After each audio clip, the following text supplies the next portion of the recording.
Біле жүрейік, Қазақстанда жол ережелері өзгереді. 28 қарашадан бастап жылдамдыққа лимит қойылады.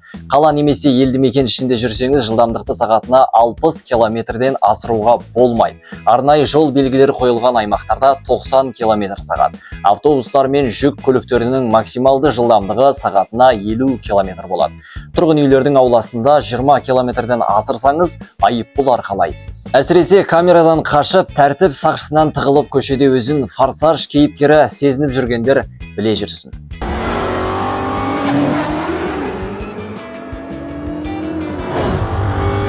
Жүргізуші куәлігін алатын жаста жаңарды. Мотоцикл айдау үшін 16 жасқа толу шарт. Жеңіл көлікті тізгіндеу 18 жастан. Үлкен жүк көлігі мен автобус жүргізушілеріне куәлік 21-23 жастан берілмек. Балаңыз болса, жұмыстан ерте қайтуыңыз мүмкін. Мәжіліс депутаты Қарақат әбден кішкентай балалары бар ата-аналар үшін жұмыс күнін 1 сағатқа қысқартуды ұсынды. Халық қалаулысының сөзінше, бұл бүлдіршіндердің тәрбиесі мен денсаулығы үшін аса маңызды. Тым құрғанда ата-анасын күткен баланы жәутеңдетпей, бақшадан уақытында алып кету үшін қажет. Дамыған елдерде қысқартылған жұмыс күнін баяғыда енгізіп қойған. Бұл отбасыны нығайтуға бағытталған мемлекеттік саясаттың бір бөлігі. Ең бастысы, қосымша бюджет шығындарын қажет етпейді дейді депутат.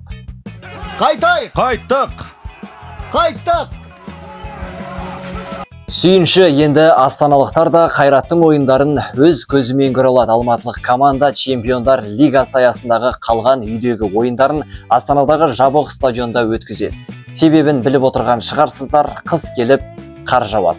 Алматылық орталық стадионның шатыры жоқ, көрермендерге де, футболшыларға да қолайлы болмайды. Яғни 9 желтоқсанда Қайрат Олимпиакос, 20 қаңтарда Қайрат Брюгге матчтарын тамашалап, жанкүйер болғысы келетіндер Астанаға бару керек.